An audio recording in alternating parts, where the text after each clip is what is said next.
Hello ವೀಕ್ಷಕರೇ, ರತ್ನ recipe ಚಾನಲ್ಗೆ ನಿಮಗೆಲ್ಲರಿಗೂ ಸ್ವಾಗತ. ಮಕ್ಕಳೇನಾದರೂ ಊಟ ತಿಂತಾ ಇರಲ್ಲ ಅಂದಾಗ, ಉಪ್ಪಿಟ್ಟು ಅಂದಾಗ ಮೊದಲೇ ತಿನ್ನಲ್ಲ. ಅವ್ರಿಗೆ ಏನಾದರೂ ಮಾಡಿ ತಿನ್ನಿಸ್ಬೇಕು ಅಂದಾಗ ನಾವೆಲ್ಲ ವೆಜಿಟೇಬಲ್ಸ್ ಎಲ್ಲ ಹಾಕಿ ಮಕ್ಕಳಿಗೆ ಈಸಿಯಾಗಿ ಉಪ್ಪಿಟ್ಟು ಮಾಡಿಕೊಟ್ಬಿಡ್ಬೋದು. ಹೆಲ್ತಿಯಾಗಿ ಇರುತ್ತೆ, ಡಯೆಟ್ಗಾದ್ರೂ ಯೂಸ್ ಮಾಡ್ಕೋಬೋದು. ಈಗ ಫಟಾಫಟ ಅಂತ ನೋಡ್ಕೊಬಿಡೋಣ ಬನ್ನಿ. ಮೊದಲನೇದಾಗಿ ನಾನಿಲ್ಲಿ ಬನ್ಸಿ ರವೆ ತೊಗೊಂಡಿದ್ದೀನಿ. 1 ಲೋಟದಷ್ಟು ಬನ್ಸಿ ರವೆ ತೊಗೊಂಡು ಸ್ವಲ್ಪ 1 ಸ್ಪೂನಷ್ಟು ಎಣ್ಣೆ ಹಾಕ್ಕೊಂಡು ನಾನಿಲ್ಲಿ ಹುರ್ಕೋತಾ ಇದ್ದೀನಿ ಸ್ನೇಹಿತರೆ. ಕಮ್ಮಗೆ ಅಂತ ಅಂತಾರೆ ಹಳ್ಳಿ ಕಡೆ, ಆ ಥರ ನೀವು ನೀಟಾಗಿ ಹುರ್ಕೋಬೇಕು. ಕಮ್ಮಿ ಉರಿಲಿ ಹುರ್ಕೊಂಡ್ರೆ ಚೆನ್ನಾಗಿ ಉರಿಬೋದು. ಇದನ್ನು ನಾವು ವೆಯ್ಟ್ ಲಾಸ್ ಕೂಡ ಇದನ್ನು ಬಳಸ್ಬೋದು. ತರಕಾರಿ ಎಲ್ಲ ಹಾಕಿ ಬಳಸಿರೋದ್ರಿಂದ ಮಕ್ಕಳಿಗೆ ಈಸಿಯಾಗಿ ತರಕಾರಿ ಎಲ್ಲ ಹೊಟ್ಟೆ ಒಳಕ್ಕೆ ಹೋಗೋ ಥರ ನಾವು ಮಾಡ್ಕೊಳ್ಬೋದು. ನೋಡ್ತಿದ್ರಲ್ಲ, ಬ್ರೇಕ್ಫಾಸ್ಟ್ ರೆಸಿಪಿಯಾಗಿ ನಾವು ಈಸಿಯಾಗಿ ಮಾಡ್ಕೊಳ್ಬೋದು ಸ್ನೇಹಿತರೆ. ನೋಡ್ತಿದ್ರಲ್ಲ, ಈಗ ಮೀಡಿಯಮ್ ಉರಿಲಿ ನಾನು ಇದನ್ನು ನೀಟಾಗಿ ಹುರ್ಕೋತಾ ಇದ್ದೀನಿ. 1 ಲೋಟಕ್ಕೆ ನಾನು ಇಲ್ಲಿ 2 ಲೋಟ ನೀರನ್ನು ಬಳಸ್ತಾ ಇದ್ದೀನಿ. ಕನ್ಸಿಸ್ಟೆನ್ಸಿ ನೋಡಿಕೊಂಡು ನೀರು ಹಾಕಿದ್ರೆ ಇದು ತುಂಬ ಉದುರುದ್ರಾಗಿ ಚೆನ್ನಾಗಿ ಬರುತ್ತೆ. ಕೆಲವೊಬ್ಬರು ಉಪ್ಪಿಟ್ಟಂದರೆ ತಿನ್ನೋದೇ ಇಲ್ಲ ಅಂತಾರೆ, ಅದೊಂದು ವಾಡಿಕೆ ಆಗಿಬಿಟ್ಟಿದೆ ಈಗ. ಉಪ್ಪಿಟ್ಟಂದರೆ ನಾನು ತಿನ್ನಲ್ಲ ಅಂತಾರೆ. ಆದರೆ ಈ ಥರ ತರಕಾರಿ ಎಲ್ಲ ಹಾಕಿ ನೀವು ಮಾಡಿಕೊಟ್ರೆ ನಾಳೆನೂ ಇದೇ ರೆಸಿಪಿ ಮಾಡು ಅಂತ ಕೇಳ್ತಾರೆ, ಅಷ್ಟು ಚೆನ್ನಾಗಿರುತ್ತೆ. ನೋಡಿ, ಈಗ ಒಂದು 5ರಿಂದ 6 ನಿಮಿಷ ನೀಟಾಗಿ ಸಣ್ಣ ಉರಿಯಲ್ಲಿ ಈಗ ನೋಡಿ ಎಣ್ಣೆ ಎಲ್ಲ ಹೋಗ್ಬಿಟ್ಟು ಚೆನ್ನಾಗಿ ಹುರಿದು ಒಂದೇ ಒಂದು ಸ್ಪೂನ್ ಎಣ್ಣೆ ಹಾಕ್ಕೊಂಡ್ರೆ ಸಾಕು.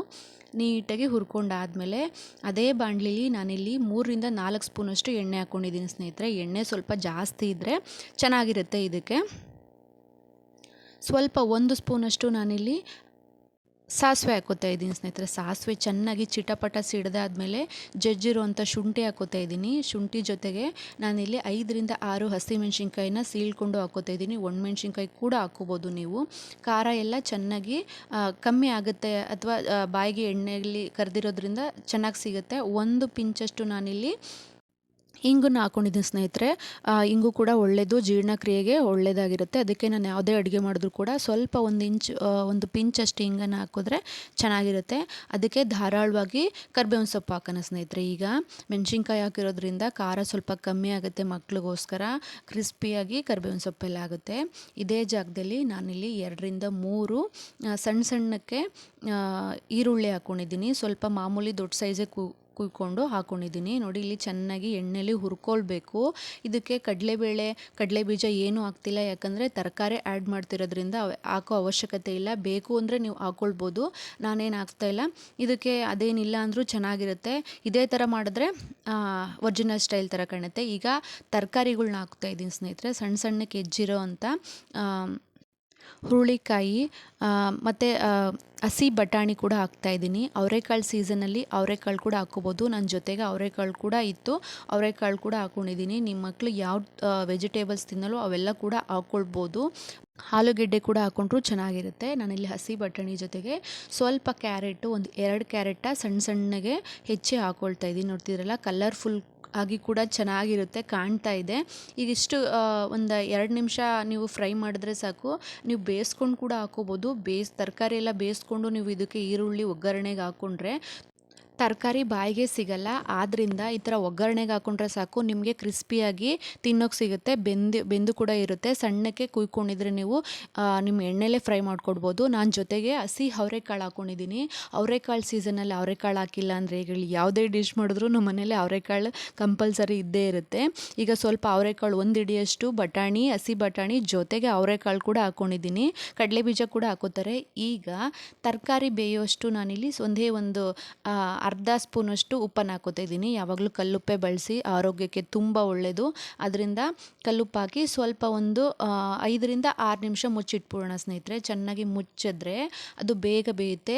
ಇದು ಜಾಸ್ತಿ ಉರಿಲಿ ಬೇಯಿಸ್ಬಾರ್ದು, ಕಡಿಮೆ ಉರಿಲೇ ಬೇಯಿಸಿದ್ರೆ ಅದು ನೀಟಾಗಿ ಕುಕ್ ಆಗಿರುತ್ತೆ. ನೋಡ್ತಿದ್ರಲ್ಲ, ಸೀದೋಗೂ ಇಲ್ಲ. ಈಗ ಒಂದು 80% ಬೆಂದಿದೆ ಸಾಕು. ಇಷ್ಟು ಕ್ರಿಸ್ಪಿ ಆದರೆ ಸಾಕು. ನಿಮಗೆ ಜಾಸ್ತಿ ಬೆಂದೋದ್ರೆ ಹೇಳದ್ನಲ್ಲ, ಸ್ವಲ್ಪ ಮಿಕ್ಸ್ ಥರ ಆಗಿಬಿಡುತ್ತೆ, ಬಾಯಿಗೆ ಸಿಗಲ್ಲ ತರಕಾರಿ.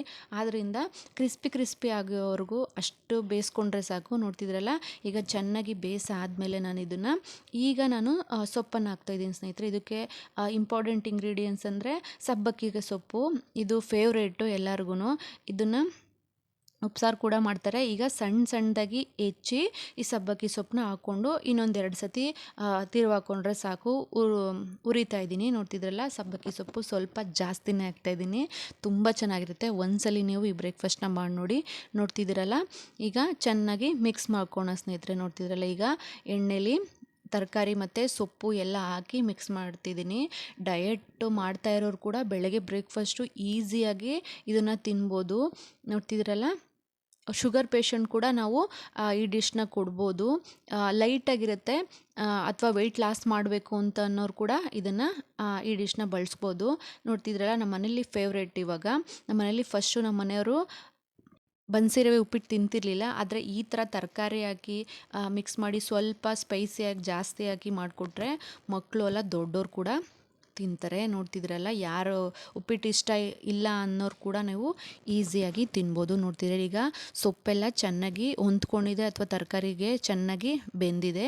ಈಗ ಬಿಸಿನೀರೇ ಆ್ಯಡ್ ಮಾಡ್ತಿದ್ದೀನಿ ಸ್ನೇಹಿತರೆ. ನನಗೆ ಬೇಗ ಬೇಕು, ಬ್ರೇಕ್ಫಾಸ್ಟಲ್ಲಿ ಬೇಗ ಸ್ವಲ್ಪ ಫಾಸ್ಟಾಗಿ ಕೆಲಸ ಮಾಡಬೇಕು. ಅದಕ್ಕೆ ಈಗ ಬೇಯ್ತಾ ಜೊತೆಗೇ ಪಕ್ಕದಲ್ಲಿ ಬಿಸಿನೀರೇ ಇಟ್ಕೊಂಡು ನಾವು 1 ಲೋಟ ಬನ್ಸಿ ರವೆಗೆ 2 ಲೋಟ ನೀರು ಹಾಕ್ಕೋಬೇಕು, ಅಥವಾ 2.5 ಹಾಕ್ಕೊಂಡ್ರೂ ಸಾಕು. ಯಾಕಂದರೆ ಬನ್ಸಿ ರವೆ ಹಳ್ಬಿಡುತ್ತೆ, ಈ ಸಣ್ಣ ರವೆ ಥರ ಅಲ್ಲ. ಆದ್ದರಿಂದ ಕನ್ಸಿಸ್ಟೆನ್ಸಿ ನೋಡಿಕೊಂಡು ಹಾಕ್ಕೊಳ್ಳಿ.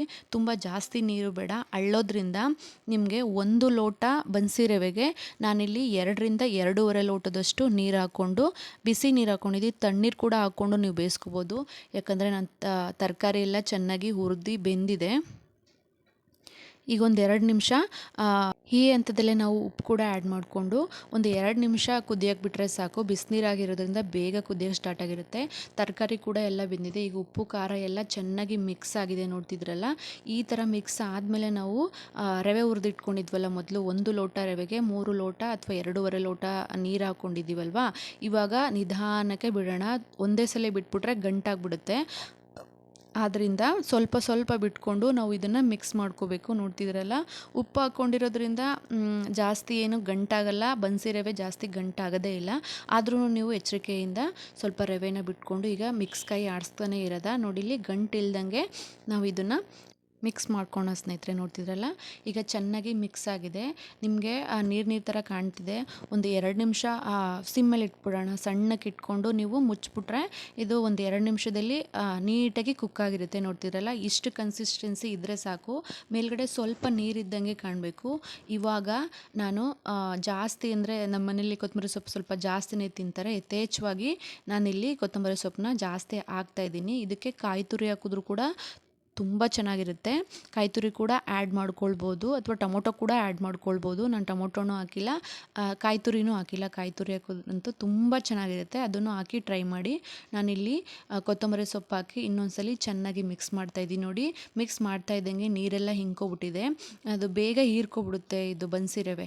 ಇದಾದಮೇಲೆ ಇದನ್ನೆಲ್ಲ ಚೆನ್ನಾಗಿ ಉಪ್ಪು ಖಾರ ಹಿಡಿಯೋ ಥರ ಮಿಕ್ಸ್ ಮಾಡ್ಕೊಬಿಡೋಣ. ಎಲ್ಲ ಮಿಕ್ಸ್ ಮಾಡಿ ಒಂದು 2 ನಿಮಿಷ ನೀವು ಇದನ್ನು ಸಿಮ್ಮೇಲಿಟ್ಟು ಮುಚ್ಬಿಡೋಣ ಸ್ನೇಹಿತರೆ. ಮುಚ್ಚಾದ್ಮೇಲೆ 2 ನಿಮಿಷ ಆದಮೇಲೆ ನೋಡಿ ಎಷ್ಟು ಚೆನ್ನಾಗಿ, ಎಷ್ಟು ನೀಟಾಗಿ ಕುಕ್ ಆಗಿದೆ ಅಂತ.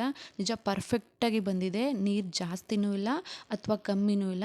ಈ ಹದದಲ್ಲಿ ಮಾಡಿದ್ರೆ ತುಂಬ ಚೆನ್ನಾಗಿರುತ್ತೆ. ನೋಡ್ತಿದ್ದೀರಲ್ಲ, ಎಷ್ಟು ನೀಟಾಗಿ ಬರುತ್ತೆ.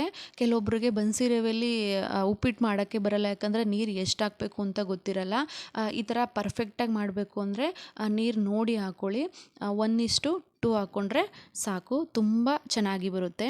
ಈ ರೆಸಿಪಿ ನಿಮಗೇನಾದರೂ ಇಷ್ಟ ಆಗಿದರೆ ಪ್ಲೀಸ್ ನನ್ನ ಚಾನಲ್ನ ಸಬ್ಸ್ಕ್ರೈಬ್ ಮಾಡಿ, ಶೇರ್ ಮಾಡಿ, ಲೈಕ್ ಮಾಡಿ. Thank you.